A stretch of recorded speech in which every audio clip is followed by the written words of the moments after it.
The first radio transmission crackled through the desert air at 3:47 hours, breaking the pre-dawn silence that had settled over Nelly's Air Force Base like a shroud. What followed would later be called the most extraordinary display of aerial command in modern military history. But in those initial moments, it sounded like nothing more than routine chatter between a ground controller and incoming aircraft. Tower, this is Echo 77 requesting immediate landing clearance for 6 F-16s. Emergency fuel state. The voice belonged to Captain Marlena Ghost Voss, though the controllers in the tower didn't know that yet. They couldn't see her face through the cockpit glass of the lead Falcon, couldn't witness the way her knuckles had gone white against the stick, or how her breathing had become measured and deliberate in that particular way that comes only after years of flying through situations that would break lesser pilots. What they heard was a woman's voice giving orders to what should have been impossible aircraft. The 6 F-16s approaching their runway had been reported lost 3 days earlier during a classified mission over hostile territory. Their transponder codes matched perfectly with aircraft that were supposed to be scattered debris across a foreign desert, their pilots listed as missing in action, their families already beginning to grieve. Yet here they were, in perfect formation, requesting clearance as if they'd simply been delayed by weather. Echo 77, negative on immediate clearance. State your squadron designation and mission authority. The tower controller's voice carried that particular edge that comes when protocol meets the impossible. We show your aircraft as non-operational. A pause stretched across the frequency, long enough for the morning star to shift perceptibly in the eastern sky. When Ghost's voice returned, it carried something that made the hair on the back of the controller's neck stand up. Not fear, exactly, but recognition of something far larger than routine radio chatter. Tower, this is the 421st Fighter Squadron. We're coming home. The problem was simple and terrifying. The 421st Fighter Squadron had been officially disbanded 6 months ago. Every pilot was dead, transferred, or discharged. Their hangar stood empty, their aircraft redistributed to other units, their call signs retired to honor the fallen. Yet 6 F-16s bearing their distinctive red lightning bolt insignia were approaching for landing, flown by pilots who responded to call signs that belonged to Ghosts. In the tower, Senior Airman Rodriguez reached for the red phone that connected directly to base security. His hand trembled slightly as he lifted the receiver, because in his 4 years of military service, he'd never encountered anything that felt quite this wrong, quite this impossible, and quite this dangerous all at once. The morning was about to become very complicated. Captain Marlena Voss had earned her call sign Ghost, not because she was pale or quiet or particularly mysterious, but because she had an unnerving ability to appear exactly where she wasn't supposed to be, at precisely the moment when her presence became absolutely critical. It was a talent that had saved lives, ended careers, and made her simultaneously one of the most respected and most avoided pilots in the Air Force. 3 days earlier, she'd been sitting in a classified briefing room at Creech Air Force Base, listening to a colonel explain why her career was effectively over. The words had been diplomatic but clear. Too many incidents involving insubordination, too many reports of unauthorized aerial maneuvers, too many complaints from superior officers who found her methods unorthodox and her attitude insufficiently deferential. Captain Voss, the colonel had said, his voice carrying that particular tone reserved for conversations that would not be repeated, you're an exceptional pilot, perhaps too exceptional. The Air Force needs team players, not lone wolves.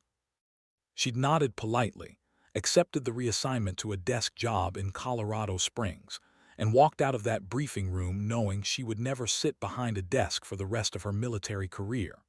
Some people were built for administration and logistics.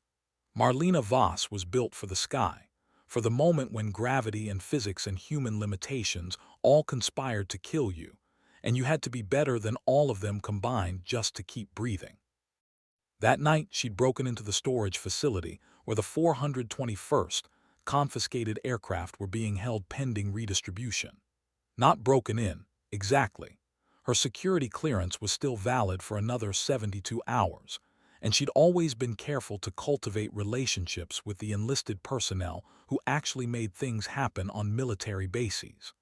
Sergeant Patterson had looked the other way when she'd entered the hangar at 200 hours. He'd continued looking the other way when she'd powered up 6 F-16s and performed what the official reports would later describe as unauthorized systems checks. What the reports wouldn't mention was that she'd also loaded each aircraft with enough fuel and armament for a combat mission, or that she'd programmed their navigation systems with coordinates that didn't appear on any official flight plan. What they definitely wouldn't mention was that she'd spent 4 hours in the 421st Old Ready Room, surrounded by photographs of pilots who would never fly again, memorizing call signs and personal details and family histories until she could recite them like prayers. The 421st Fighter Squadron had been destroyed not by enemy action, but by politics. 6 months earlier, their commanding officer had refused an order that would have resulted in significant civilian casualties during a supposedly precision strike. The refusal had been career suicide, but it had also been morally correct. The squadron had been disbanded within a week, their aircraft confiscated, their personnel scattered to assignments that would prevent them from ever serving together again. It was, in the careful language of military bureaucracy, a restructuring for operational efficiency. In plainer terms, it was punishment for choosing conscience over compliance. Ghost had been part of a different squadron then, but she'd known several of the 421st pilots personally. Good people. Professional aviators who'd trained for years to make split-second decisions in life-or-death situations, then been destroyed for making exactly the kind of decision their training had prepared them to make. So when she'd powered up those 6 F-16s in the pre-dawn darkness, she hadn't been thinking about her career or the court-martial that would inevitably follow. She'd been thinking about justice, and about the fact that sometimes the only way to honor the dead is to let them fly one more mission. The first challenge had been the other pilots. Finding 5 aviators willing to risk everything for a squadron that officially no longer existed had taken most of her remaining political capital, and several favors she'd been saving for genuine emergencies. But the military is a surprisingly small community, and word travels fast when someone is planning something simultaneously noble and completely insane. Lieutenant Marcus Sledge Kowalski had been facing his own disciplinary hearing for questioning orders he considered tactically unsound. Captain Jennifer Torch Rivera had been passed over for promotion 3 times despite a perfect flight record, apparently because she'd made the mistake of reporting sexual harassment by a superior officer. First Lieutenant David Compass Park had been grounded after a training accident that wasn't his fault but needed someone to blame.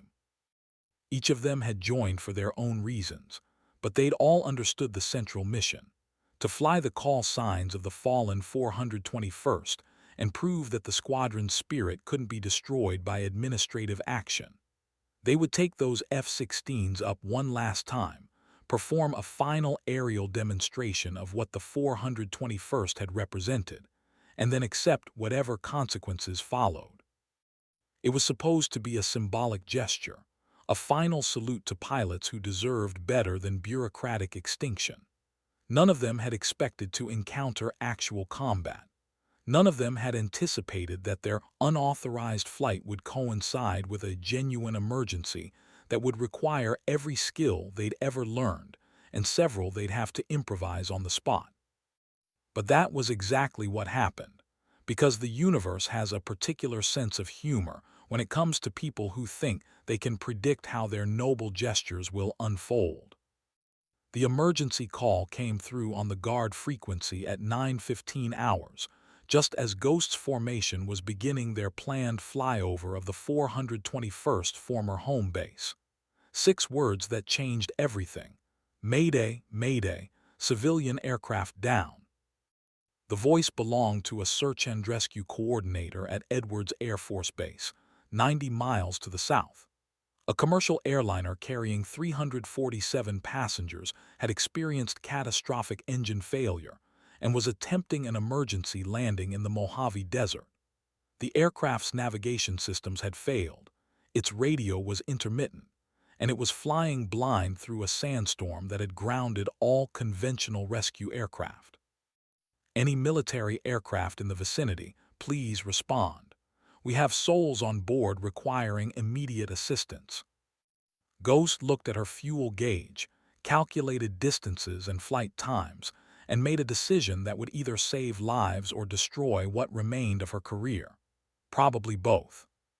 Edwards Rescue, this is Echo 77, 6 F-16s en route to assist. The response came back immediately, tinged with relief and confusion. Echo 77, state your squadron and authorization for search and rescue operations. She keyed the radio and spoke words that felt like resurrection. Edwards Rescue, this is the 421st Fighter Squadron. We're trained for this. It wasn't entirely true. Fighter pilots weren't typically used for civilian rescue operations. But the 421st had been cross-trained for close air support and reconnaissance missions that required precisely the kind of low-altitude, high-precision flying that might be necessary to guide a crippled airliner to safety.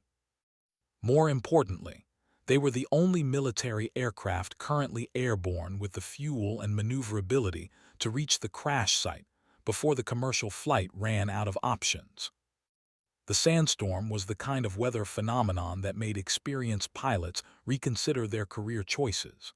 Visibility dropped to less than a quarter mile, winds gusted unpredictably, and the air was filled with enough particulate matter to clog engines and scratch windscreens. Flying through it would require the kind of precision and coordination that separated professional aviators from people who simply knew how to operate aircraft. Ghost's formation found the airliner 15 minutes later, a massive Boeing 777 wallowing through the storm like a wounded whale. Its left engine was completely gone, torn away by whatever catastrophic failure had started this emergency.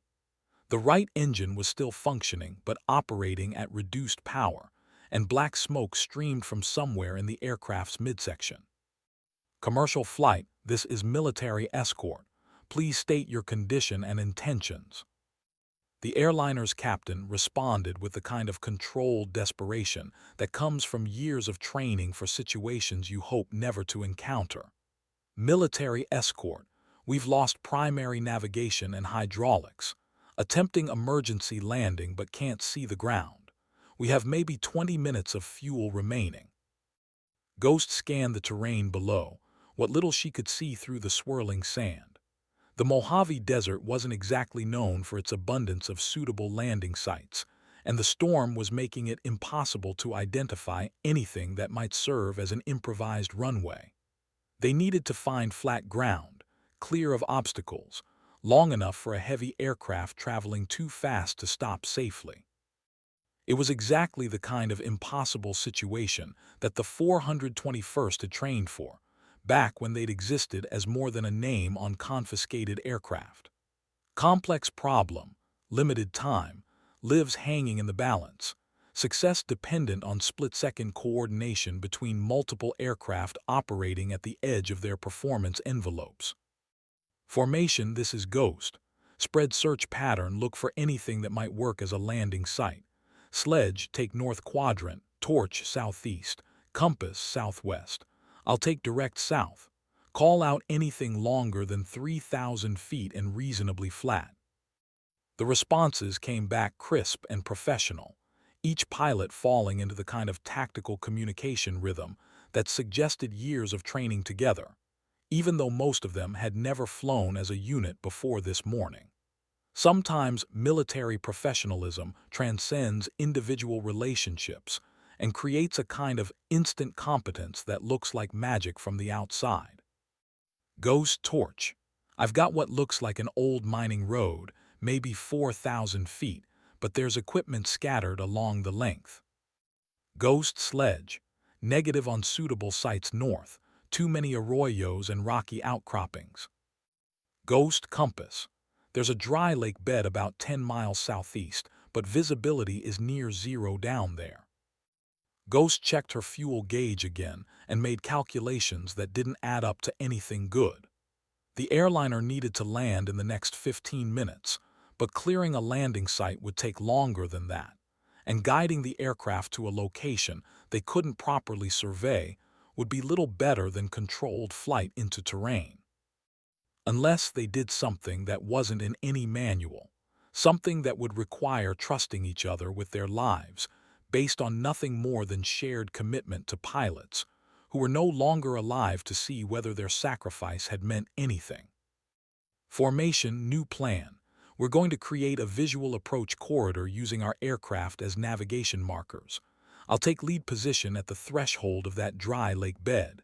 Compass, you're at 2-mile final. Sledge, 4-mile final. Torch, 6-mile final. We'll guide them down using our position lights and radio calls. There was a moment of silence on the frequency while each pilot processed what she was proposing. Using fighter aircraft as stationary navigation beacons during a sandstorm meant hovering at extremely low altitude in conditions that were already challenging for high-performance jets. If any one of them lost control or encountered a wind shear, the entire formation would collapse, and the airliner would be left flying blind into terrain they couldn't see. It was dangerous, unprecedented, and probably violated about 15 different regulations regarding the use of military aircraft for civilian purposes. It was also exactly the kind of mission that the 421st had been trained to execute before their disbandment. Copy Ghost, moving to 6-mile final. Torch's voice carried the kind of calm professionalism that made it sound like she guided crippled airliners through sandstorms every Tuesday. Roger Ghost, 4-mile final, establishing position. Sledge's transmission was equally composed, though Ghost could hear the engine strain as he maneuvered his F-16 into the precise position necessary to serve as a visual reference point. Ghost compass, 2-mile final on station.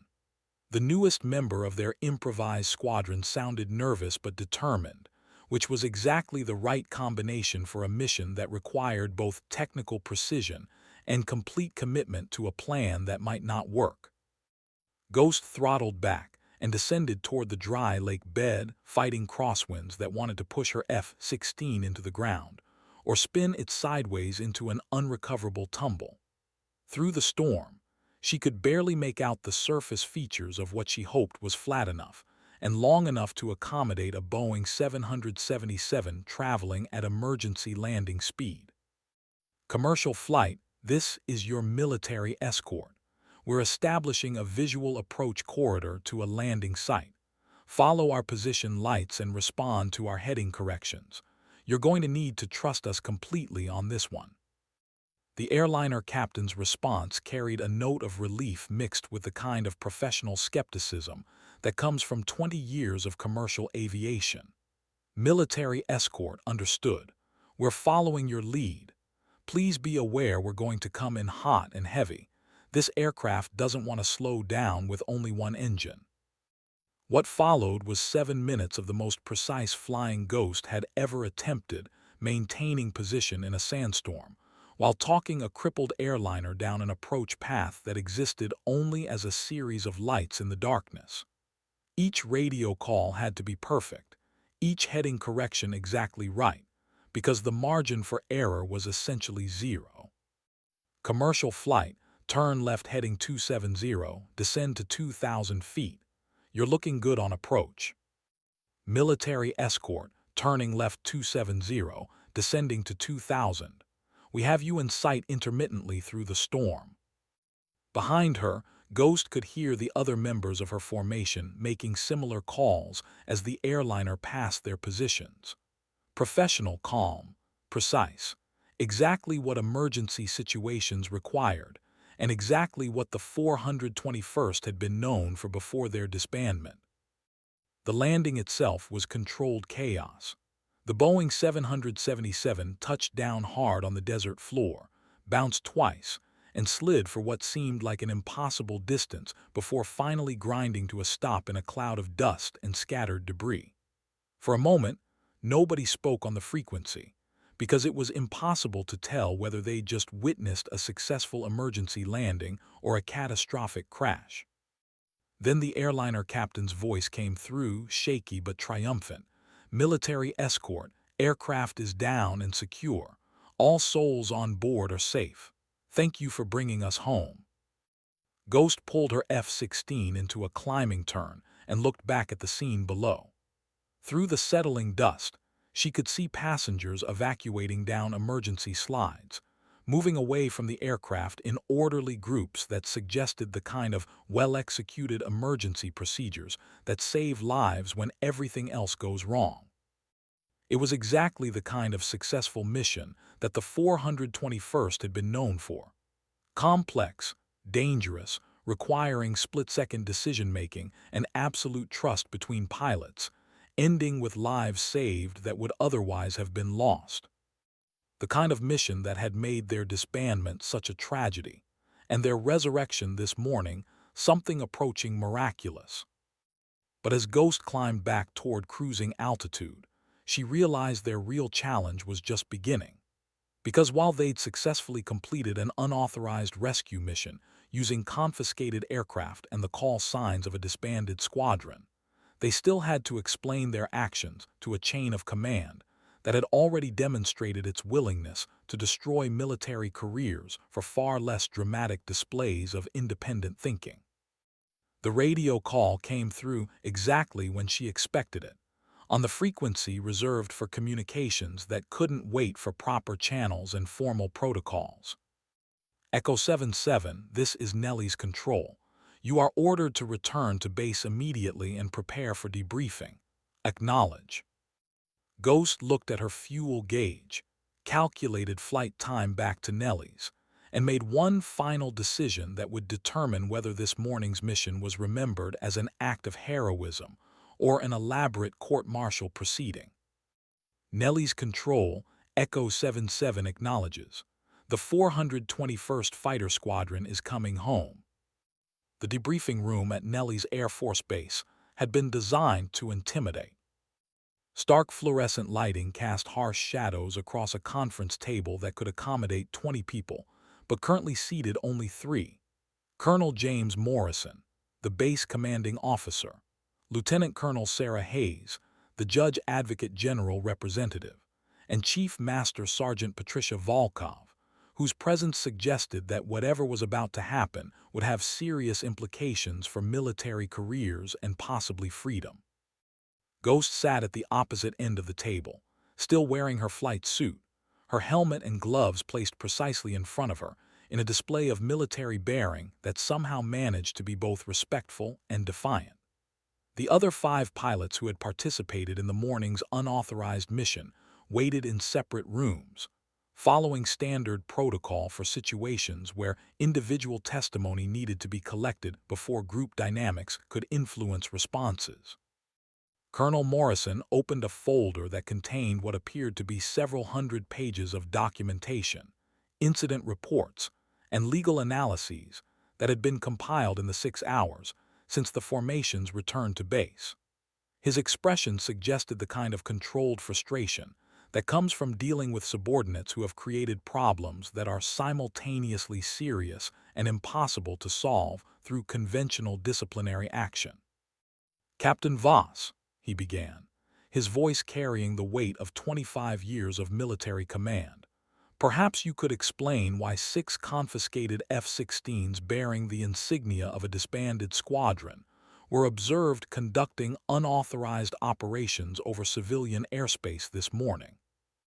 Ghost had spent the last several hours considering how to answer that question.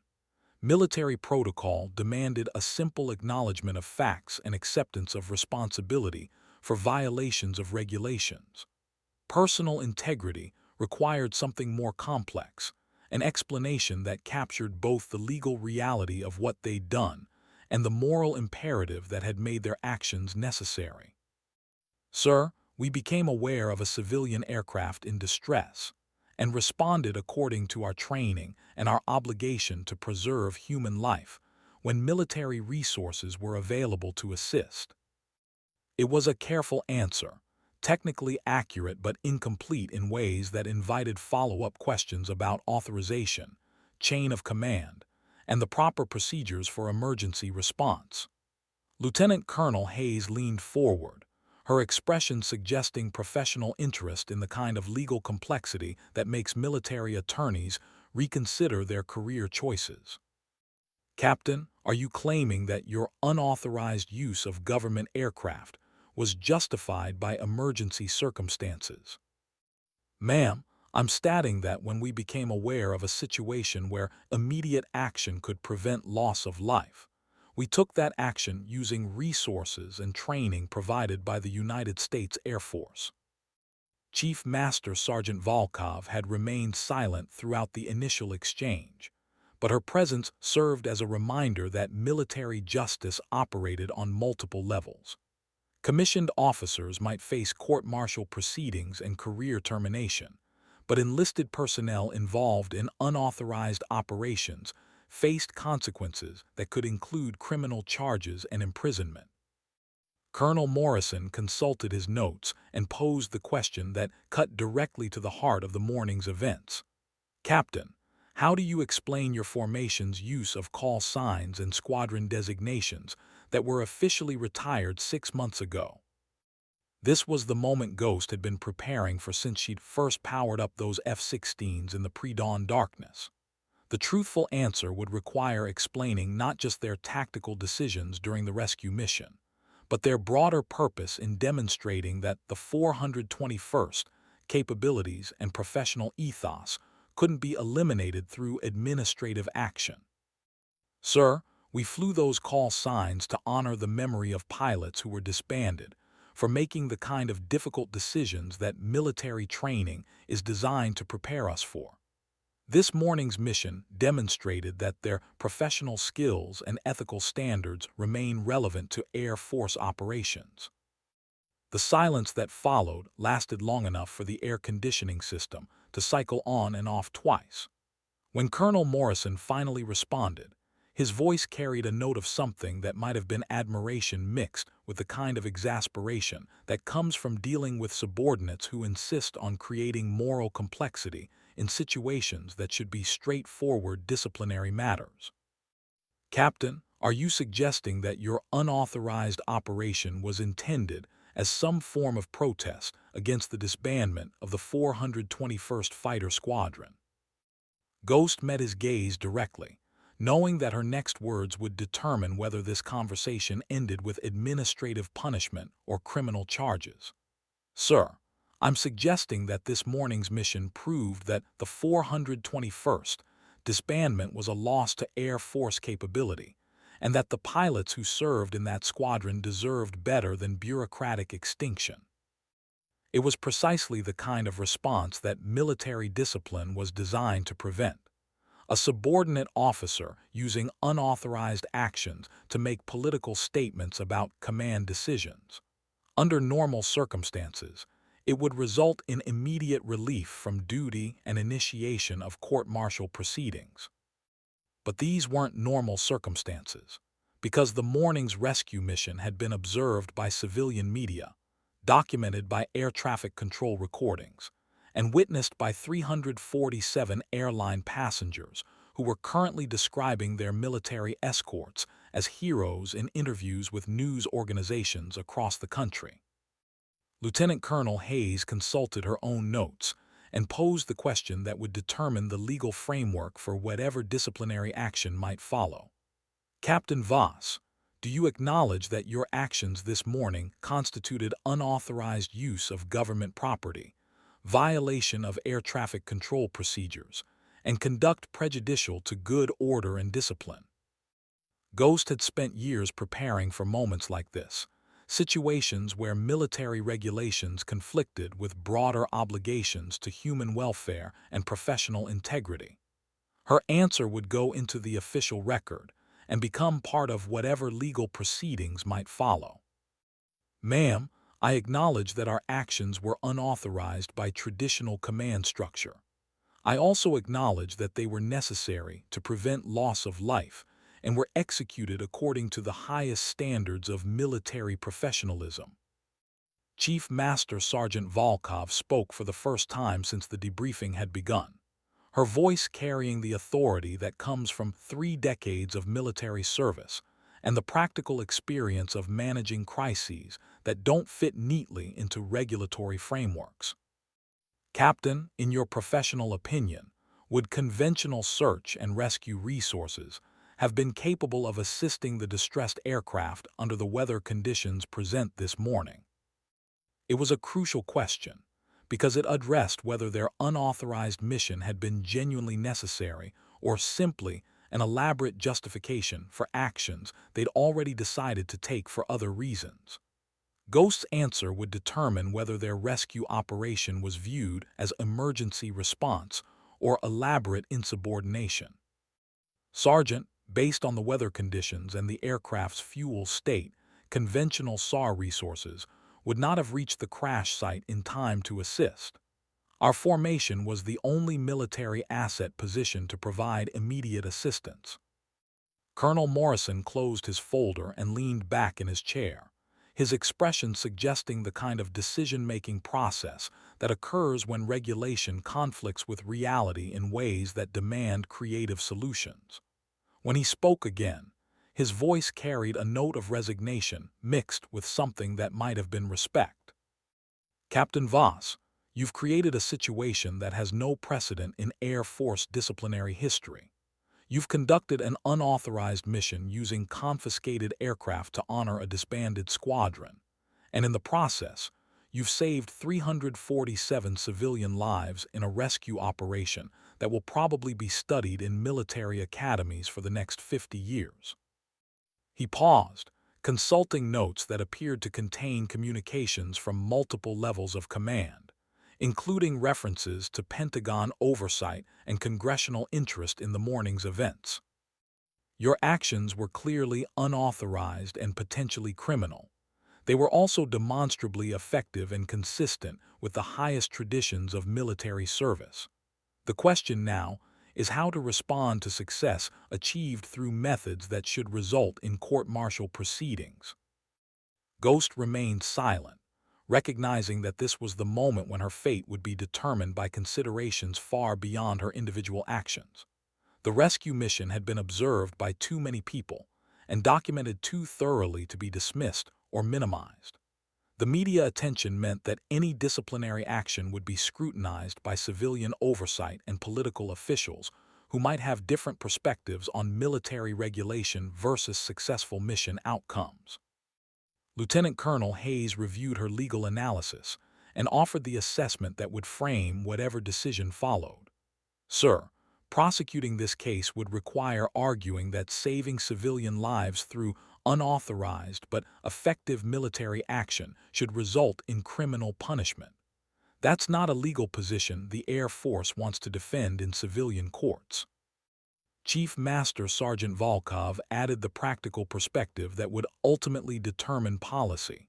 Sir, these pilots executed a complex rescue mission with 0 casualties and total mission success. Punishing that kind of performance sends exactly the wrong message to the force. Colonel Morrison nodded slowly, his expression suggesting the kind of command decision that would affect not just individual careers but broader Air Force culture and operational philosophy. When he spoke, his words carried the weight of institutional change disguised as administrative necessity. Captain Voss, your unauthorized actions this morning will result in official reprimand and administrative consequences. However, given the successful outcome of your mission and the demonstrated need for the capabilities your formation displayed, I'm recommending immediate reactivation of the 421st Fighter Squadron under Special Operations Command. The words hung in the air like a revelation that nobody had expected, but everybody recognized as inevitable once spoken. The morning had begun with theft of government property and unauthorized flight operations. It was ending with bureaucratic resurrection of a squadron that had been destroyed for refusing to compromise its principles. Ghost felt something shift inside her chest, a sensation that might have been relief or vindication or simple exhaustion from the emotional complexity of the last 12 hours. Around the table, she could see expressions that suggested everyone involved was processing the implications of what had just occurred. "Sir, are you saying that the 421st Fighter Squadron will be officially reactivated?" Colonel Morrison consulted a document that appeared to contain authorization from significantly higher in the chain of command. "Captain, I'm saying that your mission this morning demonstrated capabilities that the Air Force needs to maintain. The question is whether you and your fellow pilots are prepared to serve those capabilities under proper authority and with appropriate oversight." It was an offer disguised as a question, an opportunity to transform insubordination into innovation through the simple expedient of changing the bureaucratic framework within which their actions would be evaluated. Instead of court-martial for unauthorized operations, they were being invited to help establish new protocols for exactly the kind of mission they'd executed without permission. Ghost looked around the debriefing room, recognizing that this was the moment when their morning's flight would be transformed from criminal act to founding legend. The choice was simple: accept official sanction for their unauthorized actions, or insist on punishment that would establish their moral principles at the cost of their military careers. "Sir, if the 421st is reactivated, what would be our mission parameters?" Colonel Morrison smiled for the first time since the debriefing had begun, his expression suggesting the kind of command satisfaction that comes from solving impossible problems through creative interpretation of impossible regulations. "Captain, your mission would be exactly what you demonstrated this morning: emergency response operations requiring exceptional pilot skill and unit coordination. The kind of missions that fall between conventional military operations and civilian emergency services." Ghost understood that she was being offered something unprecedented: official authorization for exactly the kind of military service that had resulted in her disciplinary problems and the original disbandment of the 421st. Independent thinking, tactical innovation, and willingness to prioritize mission success over regulatory compliance. "Sir, I accept on behalf of the formation." The words felt like resurrection, not just for the 6 pilots who had participated in the morning's unauthorized flight, but for the idea that military service could accommodate both discipline and moral independence, both regulation and innovation. Chief Master Sergeant Volkov gathered her papers and offered the observation that would become part of Air Force folklore. "Sir, it's been my experience that the best pilots are usually the ones who cause the most administrative headaches. Maybe it's time we figured out how to use that instead of punishing it." Colonel Morrison nodded and officially terminated the debriefing with words that would be quoted in military leadership courses for decades to come. Sometimes the most important military operations are the ones that don't appear in any manual. As Ghost left the debriefing room, she passed the other 5 pilots who had participated in the morning's mission. Their expressions suggested they'd been monitoring the proceedings through whatever informal communication networks existed within military facilities. The relief on their faces indicated that word of the 421st reactivation had already begun spreading through the base. Lieutenant Kowalski stepped forward first, his voice carrying the kind of professional satisfaction that comes from vindication after months of administrative punishment. "Ma'am, does this mean we're officially pilots again instead of disciplinary problems?"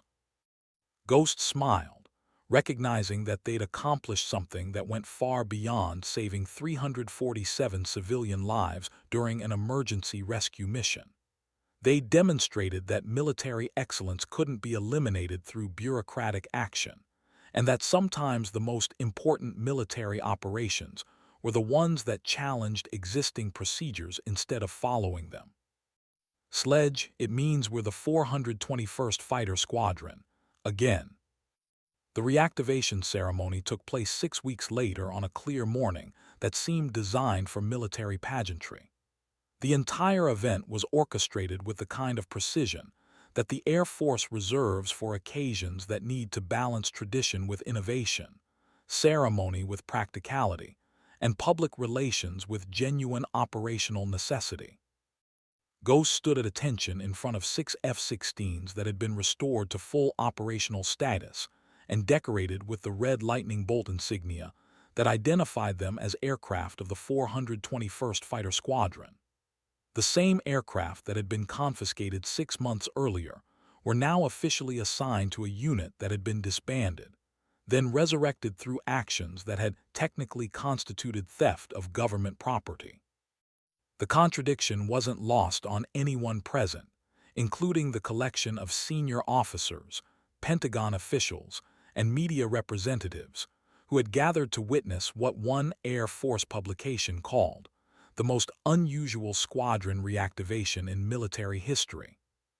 Secretary of the Air Force Elizabeth Martinez delivered the keynote address, her words carefully crafted to acknowledge both the irregular nature of the squadron's resurrection and the demonstrated need for their capabilities. The 421st Fighter Squadron represents the Air Force's commitment to adaptive excellence and moral courage. Their reactivation demonstrates our institutional capacity to recognize and reward innovation, even when that innovation challenges conventional procedures. It was the kind of diplomatic language that made unauthorized operations sound like strategic planning and transformed insubordination into leadership development. Ghost appreciated the political necessity of such framing, but she also understood that the real significance of the ceremony lay in what it represented about military culture and institutional change. Colonel Morrison, recently promoted to Brigadier General for his handling of what Pentagon officials called the 421st Incident, administered the oath that officially restored the squadron to active status. His words carried the weight of personal experience with the kind of command decisions that require balancing regulation with reality. The 421st Fighter Squadron is hereby reactivated under the authority of Air Force Special Operations Command, with mission parameters that include emergency response, civilian assistance, and tactical innovation in support of operations that fall outside conventional military frameworks. The mission description was deliberately broad, designed to provide official authorization for exactly the kind of independent thinking that had resulted in the squadron's original disbandment. Instead of punishing pilots for making difficult moral decisions, the Air Force was creating institutional space for such decision-making within appropriate oversight structures. Ghost accepted command of the reactivated squadron with words that acknowledged both their irregular history and their commitment to future excellence. The 421st Fighter Squadron accepts the responsibility to serve with honor, courage, and the kind of tactical innovation that saves lives when conventional procedures are insufficient. Behind her, the 5 other pilots who had participated in the unauthorized rescue mission stood in formation, their bearing suggesting the kind of professional pride that comes from vindication after months of administrative uncertainty. Each had been individually cleared of disciplinary charges and offered permanent assignment to the reactivated squadron. But the ceremony wasn't just about bureaucratic restoration of a disbanded unit. It was also about establishing new precedents for military leadership and operational flexibility that would influence Air Force culture for decades to come. Lieutenant Colonel Hayes, now serving as the squadron's legal officer, had spent weeks developing policy frameworks that would allow similar innovation within appropriate legal boundaries. Her work represented an institutional acknowledgement that effective military service sometimes required interpretation rather than simple compliance with existing regulations. The 421st will operate under expanded mission authorities that recognize the need for tactical adaptation in emergency situations, she explained to the assembled media. This represents evolution in Air Force doctrine rather than exception to established procedure. Chief Master Sergeant Volkov, promoted to serve as the squadron's senior enlisted advisor, offered the practical perspective that would guide day-to-day operations. Excellence in military service requires both discipline and initiative. The 421st represents our commitment to developing both qualities in the same pilots. The aircraft themselves had been upgraded with enhanced navigation and communication systems that would allow them to coordinate more effectively with civilian emergency services and search and rescue operations. The modifications represented significant investment in capabilities that the Air Force might not have prioritized without the demonstrated success of the unauthorized rescue mission. Ghost conducted the traditional first flight of the reactivated squadron, leading the formation through a series of precision maneuvers that showcased both individual pilot skill and unit coordination. The performance was observed by the same civilian passengers whose lives had been saved during the rescue mission that had precipitated the squadron's resurrection. Maria Santos, a software engineer from Phoenix who had been aboard the emergency landing airliner, spoke to reporters after watching the flight demonstration. These pilots risked their careers to save our lives. Seeing them honored instead of punished gives me hope that our military still values doing the right thing over following rules. Her words captured the broader significance of the 421st reactivation, which had become a symbol of institutional adaptation and moral courage that resonated far beyond military aviation. The story had been covered extensively in civilian media, generating discussion about military leadership, emergency response, and the balance between regulation and innovation in government service. But for Ghost and her pilots, the ceremony represented something more personal: validation of their belief that military service could accommodate both discipline and moral independence, both regulation and tactical innovation. During the reception that followed the formal ceremony, she found herself in conversation with General Patricia Thompson, the Air Force Chief of Staff, whose presence indicated the institutional significance of the squadron's reactivation. "Captain,